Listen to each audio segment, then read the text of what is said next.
हाँ तो साथियों, चैप्टर वाइज प्रैक्टिस के सीरीज के एक और नए वीडियो में आप लोग का स्वागत है। तो आज हम लोग फिर से क्या करने वाले हैं कि गणित यानी कि जो आप लोग का मैथ सब्जेक्ट है उसका चैप्टर नंबर 4 यानी कि द्विघात समीकरण, जिसको इंग्लिश में हम लोग क्वाड्रेटिक इक्वेशन कहते हैं, उसके वीवीआई प्रश्न को देखने वाले हैं। और इससे पहले जो भी 3 चैप्टर हो चुके हैं उसका जो चैप्टर वाइज प्रैक्टिस का वीडियो है उसका लिंक जो है आप लोग का डिस्क्रिप्शन बॉक्स में दिया हुआ है, तो वहाँ से जाकर आप लोग चेक कर लीजिएगा। और ये आपकी एग्ज़ाम जो 2025 में होने वाला है उसके लिए बहुत ही ज़्यादा इम्पोर्टेंट है। तो आप लोग एक एक प्रश्न को समझते चलिएगा और सारे कंसेप्ट को भी समझते चलिएगा। तो पहले प्रश्न की ओर बढ़ते हैं। तो पहला नंबर प्रश्न की ओर बढ़ने से पहले आप लोग देखिए, चैप्टर नंबर 2 में हम लोगों ने मैथ के चैप्टर नंबर 2 में क्या पढ़ा था, हम लोगों ने बहुपद पढ़ा था। और उसी समय मैंने आप लोगों को बताया था कि बहुपद 3 प्रकार के होते हैं, एक रैखिक बहुपद, द्विघात बहुपद और त्रिघात बहुपद।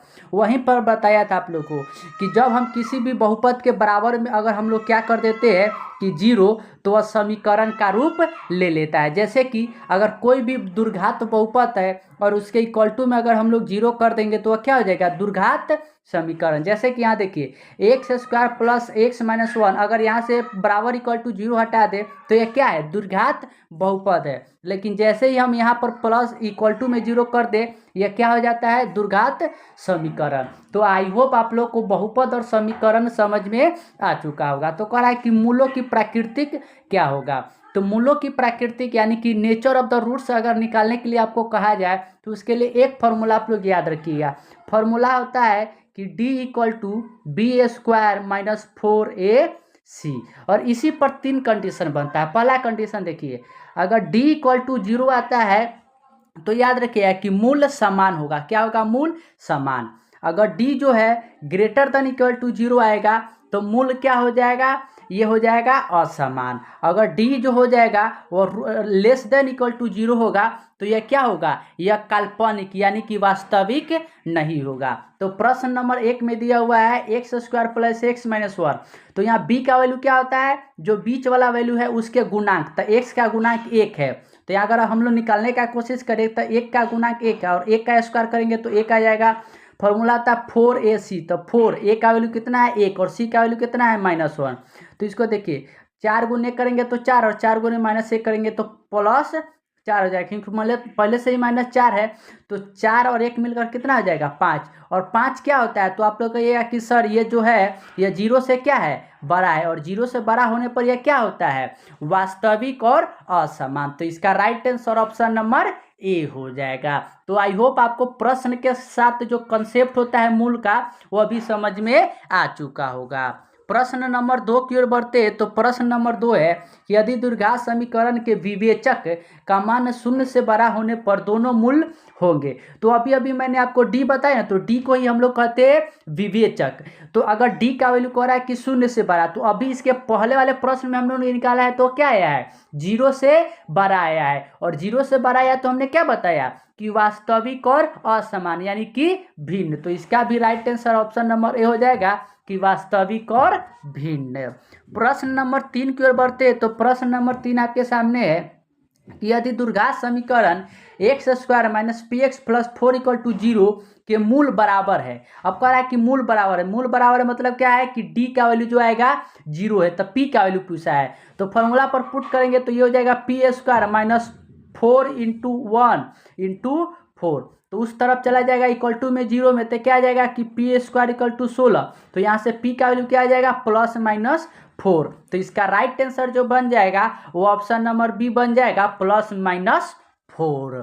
प्रश्न नंबर 4 की ओर बढ़ते हैं। तो प्रश्न नंबर 4 आपके सामने है कि द्विघात समीकरण x square plus b x plus c equal to 0 के मूल बराबर होंगे। तो मूल बराबर कब होंगे, तो अभी अभी बताया कि अगर क्या हो कि डी का वैल्यू जो होता है वह 0 के बराबर हो, मतलब b square minus 4ac equal to क्या हो, 0। और यहाँ माइनस में तो बराबर को उस तरफ ले जाएंगे तो क्या हो जाएगा कि b square equal to 4ac। तो इसका right answer option number D हो जाएगा कि b square equal to 4ac।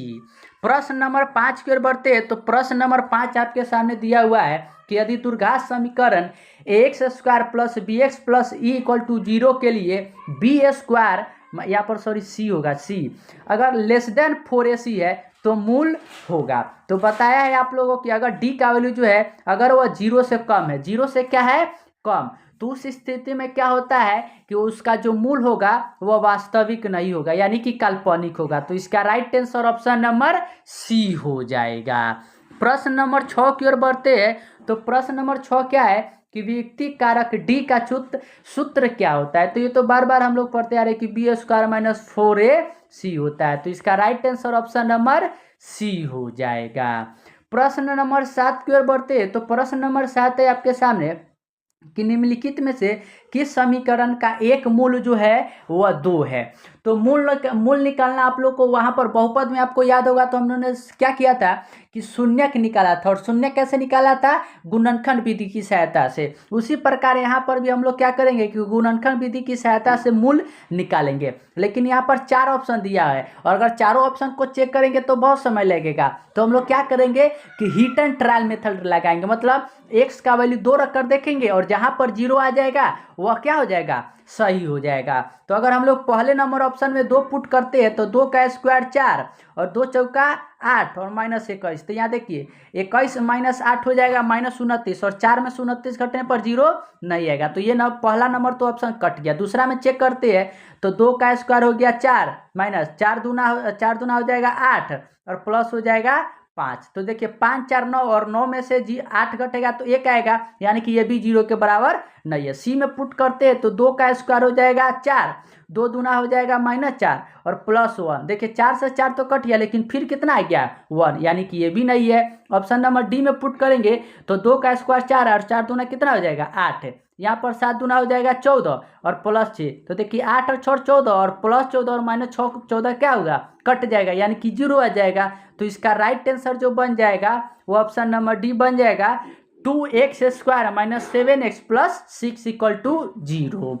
प्रश्न नंबर 9 की ओर बढ़ते हैं। तो प्रश्न नंबर 9 है कह रहा है कि द्विघात समीकरण 4x square plus 4x plus 1 equal to 0 के मूलों की प्रकृति कैसी होगी। तो मूलों की प्रकृति किसके निकालते हैं, डी का। तो डी का फॉर्मूला आता है बी स्क्वायर माइनस 4ac। मैं बार बार आप लोग को डी का वैल्यू इसलिए बता रहा हूँ क्योंकि द्विघात समीकरण का जो आधार है वो इसी पर टिका हुआ है, इसीलिए मैं बार बार इसे जोर देकर और बार बार लिख रहा हूँ ताकि आपको यह फॉर्मूला याद हो जाए। तो पुट करिए तो v का वैल्यू यहाँ कितना है 4, तो 4 का स्क्वायर हो जाएगा 16 माइनस 4 इंटू ए का वैल्यू कितना है तो आप लोग कहिएगा कि 4 और सी का वैल्यू भी कितना है तो 1। तो देखिए 16 का 16 और 4 दूना 16 और 16 में से गुना 1 करेंगे तो 16, तो प्लस 16 और माइनस 16 क्या हो जाएगा, कट जाएगा और डी का जो वैल्यू आ जाएगा वो आ जाएगा 0। और जब डी का वैल्यू 0 आता है तो वह क्या होता है, पहला तो वास्तविक होगा और दूसरा क्या होगा, समान या उसको बराबर कहिए। तो इसका right answer option number B हो जाएगा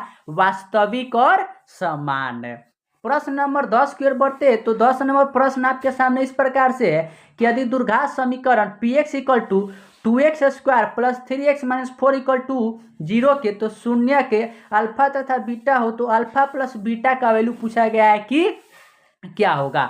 तो अल्फा प्लस बीटा का फॉर्मूला हम लोग जानते हैं क्या है, बहुपद में पढ़े हैं कि माइनस बी बट्टा में ए। तो यहाँ देखिए बी का वैल्यू कितना है तो आप लोग कहिएगा कि सर प्लस 3 है यानी कि माइनस 3 हो जाएगा क्योंकि माइनस फॉर्मूला में होता है। और ए का वैल्यू कितना है 2 यानी कि वैल्यू आएगा माइनस 3 बट्टा में 2, जो इसका right answer option number D बन जाएगा।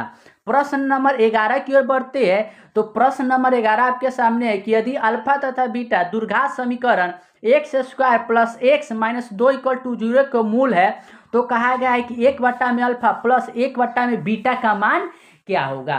तो ऐसे प्रश्न में ना बच्चे जानते हैं, प्रश्न को सोल्व करना भी जानते हैं, लेकिन थोड़ा मोड़ा से क्या है कि वो प्रश्न को गलत कर देते हैं। देखिए समझ में उन्हें नहीं आता है कि 1 बट्टा में अल्फा प्लस 1 बट्टा में बीटा का हल होगा कैसे। तो इसका तरीका जानिए क्या होगा। सबसे पहले हम लोग इसी को सोल्व करते हैं। तो ये हो जाएगा 1 बट्टा में अल्फा प्लस 1 बट्टा में बीटा। तो नीचे से अल्फा और बीटा को हम लोग क्या लेंगे, एलसीएम। तो नीचे आ जाएगा अल्फा इंटू बीटा और ऊपर क्या आ जाएगा अल्फा प्लस बीटा आ जाएगा।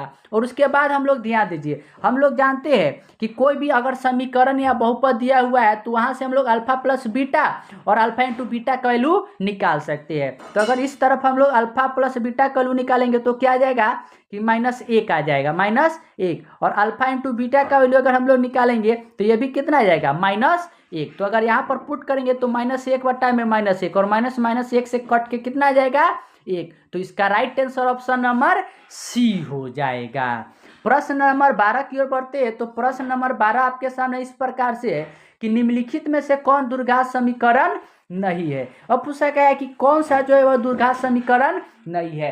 तो आप लोग नियम जानते हैं कि जिसका जो घात होता है वह क्या होता है, हमेशा याद रखिएगा कि घात होता है वो हमेशा पॉजिटिव संख्या में होता है। लेकिन अगर आप लोग ऑप्शन नंबर सी में देखिएगा तो यहाँ पर x का वैल्यू क्या है, जब ऊपर ले जाएंगे तो नेगेटिव में जाएगा, यही हो जाएगा क्या कि यह द्विघात समीकरण नहीं है। बाकी सभी जो होगा वह क्या होगा कि द्विघात समीकरण होगा।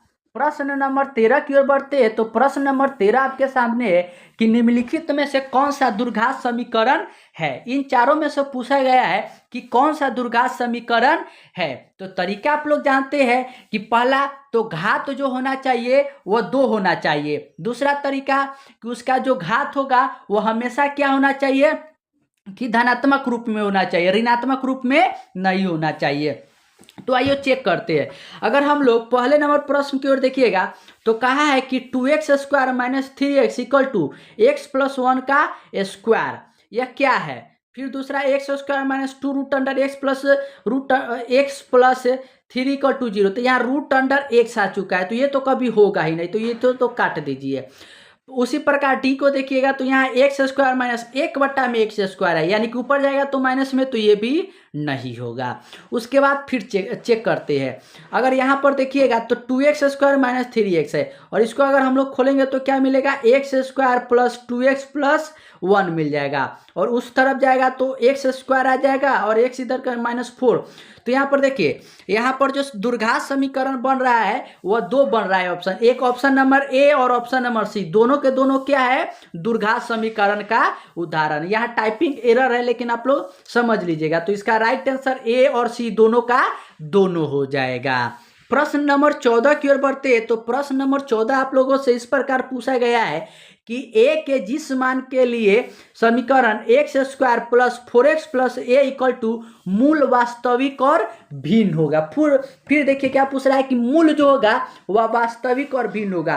तो फॉर्मूला क्या होता है कि वास्तविक और भिन्न होने के लिए कि d का वैल्यू जो है वह ग्रेटर द इक्वल टू 0, मतलब 0 से क्या होना चाहिए, बड़ा होना चाहिए। तो वैल्यू पुट करते हैं, तो फॉर्मूला होता है बी स्क्वायर माइनस 4ac। तो b का वैल्यू कितना है, 4, तो 4 का स्क्वायर हो जाएगा 16 माइनस 4, a का वैल्यू है तो 4 और c का वैल्यू a, तो 4a इक्वल टू हो जाएगा 0। तो 4 से 16 कट के कितना आ जाएगा, 4 आ जाएगा। कितना आ जाएगा, 4 हो जाएगा। तो यहाँ पर पूछ रहा है क्या कि मूल वास्तविक भिन्न है, तो वह होंगे, वह है, वह क्या है, क्या यहाँ पर पूछने का क्या मतलब है वह समझ में नहीं आ रहा है। यहाँ पर हम लोग को ए के किस मान के लिए करा, ए के किस मान के लिए करा है। तो यहाँ पर बी कुछ न कुछ मिसिंग है, क्योंकि यहाँ अगर आप लोग ऑप्शन में देखिएगा तो सभी में बी दिया हुआ है, लेकिन हमारा जो समीकरण है उसमें बी का वैल्यू बी कहीं पर जिक्र ही नहीं किया गया। तो बिना जिक्र किए हुए हम लोग कैसे निकाल सकते हैं, यानी कि यह क्वेश्चन जो है वह प्रश्न नंबर 14 जो है गलत है, तो इसको आप लोग छोड़ दीजिएगा। प्रश्न नंबर 15 की ओर बढ़ते हैं। तो प्रश्न नंबर 15 है आपके सामने कि द्विघात समीकरण 3x square plus 2x plus 1/3 equal to 0 के विवेचक का मान, विवेचक मतलब d का वैल्यू, तो d का वैल्यू होता है b स्क्वायर माइनस 4ac। तो पुट करते हैं तो v का वैल्यू हो जाएगा 2, तो 2 का स्क्वायर करेंगे तो कितना आएगा, 4 माइनस 4 गुने a का वैल्यू कितना है 3 और c का वैल्यू कितना है 1/3। तो देखिए 1/3 और 3 क्या हो जाएगा, कट जाएगा और 4 में से 4 घटाएंगे तो कितना आ जाएगा, 0। तो इसका right answer option number A हो जाएगा। प्रश्न नंबर 16 की ओर बढ़ते हैं। तो 16 में फिर से पूछा गया है क्या कि निम्नलिखित में से कौन द्विघात समीकरण है। तो द्विघात समीकरण कौन सा होगा जिसका घात क्या होगा, 2 होगा। तो आप लोग को ये है कि सर इसका ऑप्शन नंबर जो हो जाएगा वह बी हो जाएगा, क्योंकि x का हाईएस्ट पावर क्या है, 2 है। बाकी अगर आप लोग इसको c को सॉल्व करिएगा तो एक्स स्क्वायर से एक्स स्क्वायर कट जाएगा और यहाँ पर तो माइनस में होगा, तो ये तो कभी हो ही नहीं सकता है। प्रश्न नंबर 17 की ओर बढ़ते हैं। तो प्रश्न नंबर 17 आपके सामने है कि निम्नलिखित में से कौन सा द्विघात समीकरण नहीं है। इन चारों में से पूछा गया है कि कौन सा जो है ना वह द्विघात समीकरण नहीं है। तो द्विघात समीकरण कौन सा नहीं होगा? जिसका पावर हाईएस्ट पावर जो होगा वह क्या होगा कि दो होगा, दो नहीं होगा या दो से ज्यादा होगा। तो कौन सा यहाँ पर होगा? तो अगर आप लोग ध्यान से यहाँ पर देखिएगा कि कह रहा है कि द्विघात समीकरण नहीं है, तो ऑप्शन नंबर ए तो यहाँ पर द्विघात समीकरण होगा ही होगा। ऑप्शन नंबर यहाँ पर सी देखिएगा, तो ऑप्शन नंबर सी भी क्या होगा कि द्विघात समीकरण होगा ही होगा। और ऑप्शन नंबर सी डी भी होगा, ये भी द्विघात समीकरण होगा अगर इसका हम लोग होल स्क्वायर को तोड़ेंगे। लेकिन ऑप्शन नंबर या बी जो होगा यह क्या होगा कि यह द्विघात समीकरण नहीं होगा। तो इसका राइट आंसर जो बन जाएगा वो ऑप्शन नंबर बी बन जाएगा। प्रश्न नंबर 8 की ओर बढ़ते तो 8 है कि निम्नलिखित समुच्चयों में किसमें द्विघात समीकरण x² - 5 = 0 के मूल होंगे। तो देखिए समझिए, सबसे पहले मूल निकालेंगे और उसके बाद पता करेंगे कि वह मूल कौन सा है। तो x = -5 है तो उस तरफ जाएगा तो क्या जाएगा +5 आ जाएगा। और x का वैल्यू निकालेंगे तो यहाँ से वैल्यू निकलेगा क्या कि √5 प्लस माइनस √5। और √5 क्या है? तो यह एक अपरिमेय संख्या है। हम लोगों ने पहला नंबर चैप्टर जब वास्तविक संख्या पढ़ा था तो वहां पर जाना था कि रूट के अंदर कोई भी संख्या जिसका वर्गमूल नहीं निकलता है वह क्या होता है? वह अपरिमेय संख्या होता है। तो इसका right answer option number C हो जाएगा। प्रश्न नंबर 19 की ओर बढ़ते तो प्रश्न नंबर 19 आपके सामने इस प्रकार से है, कह रहा है कि द्विघात समीकरण x² + 5x + 4 का विविक्ती कर, यानी कि d का वैल्यू निकालना है। तो अगर आप लोग देखिएगा कि द्विघात समीकरण में जितने भी प्रश्न पूछे जाएंगे ना उसमें आपसे d का वैल्यू ही पूछा जाता है। तो d का फॉर्मूला आपको याद ही रहना चाहिए कि b² - 4ac। तो पुट करते तो v का वैल्यू है 5, तो 5 का स्क्वायर करेंगे तो 25 माइनस 4 गुने हो जाएगा, a का वैल्यू है 1 और c का वैल्यू है 4। तो देखिए 25 और 4 चौका 16, तो 25 में से 16 घटाएंगे तो कितना आ जाएगा 9। तो इसका right answer option number C हो जाएगा। प्रश्न नंबर 20 की ओर बढ़ते तो प्रश्न नंबर 20 आपके सामने है कि द्विघात समीकरण ax² + bx + c = 0 के मूल वास्तविक एवं समान है तो मूल होगा। अब पूछा गया है कि मूल अगर वास्तविक और समान है तो मूल वास्तविक और समान का कंडीशन क्या होता है कि d = 0, मतलब कि b² कितना आना चाहिए 4ac। तो b का वैल्यू यहाँ कितना है b, तो ba² हो जाएगा और 4ac का 4ac हो जाएगा। तो b का अगर वैल्यू यहाँ से निकालेंगे तो 2 तो पहले चला आएगा 2 और रूट अंडर क्या आ जाएगा ac आ जाएगा। रूट अंडर जो आ जाएगा वह ac आ जाएगा plus minus root under ac। तो यहाँ पर कहा है कि मूल होगा। मूल क्या होगा? मूल कहने का सेंस है यहाँ पर कि मूल जो होगा वह क्या होगा। तो यहाँ पर हो जाएगा कि -b/2a हो जाएगा। तो राइट आंसर सी हो जाएगा। प्रश्न नंबर 21 की ओर बढ़ते तो प्रश्न नंबर 21 है कि यदि द्विघात समीकरण x² - 4ax + 2a + 1 = 0 का समान मूल है तो a का वैल्यू, मूल समान है मतलब d का वैल्यू कितना है 0, तो a का वैल्यू निकालना है। तो b का स्क्वायर करेंगे तो 4 चौका 16 a² माइनस इक्वल टू में हो जाएगा क्योंकि कह रहा है कि मूल समान है 4 × a का वैल्यू हो जाएगा a और c का वैल्यू हो जाएगा 2a + 1 हो जाएगा। इसको गुना करेंगे तो 4 एकम 4 और इसको 2 से करेंगे तो 4 दूना 8 है और इधर हो जाएगा 4a हो जाएगा। तो 4 और 8 मिलकर हो जाएगा 12a। क्या हो जाएगा 12a। तो यहाँ से अगर आप लोग देखिएगा तो ये हो जाएगा क्या कि 16a² हो जाएगा 12a। तो a से तो a कट जाएगा और a का वैल्यू यहाँ से 4 से 12 कट जाएगा 3 मरतबा, ये चला जाएगा 4 मरतबा, यानी कि a का वैल्यू आ जाएगा 3/4। तो इसका राइट आंसर जो है ना इस ऑप्शन में किसी में नहीं दिया हुआ है। तो इसका राइट आंसर आप लोग याद रखिएगा कि 3/4 हो जाएगा। प्रश्न नंबर 22 की ओर बढ़ते तो प्रश्न नंबर 22 कह रहा है कि द्विघात समीकरण -3x² + 4x + 5 = 0 के मूलों का योगफल कितना है। मूलों का योगफल मतलब कि अल्फा प्लस बीटा, और इसका फॉर्मूला क्या आता है -b/a। तो -b का वैल्यू कितना हो जाएगा तो -4 हो जाएगा और a का वैल्यू कितना है -3। तो माइनस माइनस कट के कितना आ जाएगा 4/3। तो इसका right answer option number C हो जाएगा 4/3। प्रश्न नंबर 23 की ओर बढ़ते तो प्रश्न नंबर 23 है कि द्विघात समीकरण x² plus b x minus c equal to 0 के मूल वास्तविक और बराबर होने का शर्त क्या होता है? तो मूल वास्तविक और बराबर होने का शर्त होता है कि डी बराबर क्या हो 0, और डी का वैल्यू जानते हैं कि बी स्क्वायर माइनस 4ac होगा, यानी कि b square minus 4ac equal to 0 रहने पर मूल क्या होगा? वास्तविक और बराबर होगा। प्रश्न नंबर 24 की ओर बढ़ते हैं। तो प्रश्न नंबर 24 है कि दुर्घात समीकरण 3/4x² minus 8x minus 3 equal to 0 के विविक्ति कर डी का मान निम्नलिखित में से क्या होगा? तो डी का वैल्यू निकालेंगे तो फॉर्मूला होता है बी स्क्वायर माइनस 4ac। तो बी का वैल्यू है -8, और -8 का स्क्वायर करेंगे तो कितना आ जाएगा? 64 माइनस 4 इंटू ए का वैल्यू कितना है? 3/4, और सी का वैल्यू कितना है? -3। तो 4 से 4 कट जाएगा, और 3 3 9, और माइनस माइनस प्लस हो गया। तो 64 में 9 जोड़ेंगे तो कितना आ जाएगा? 73। तो इसका right answer option number B हो जाएगा।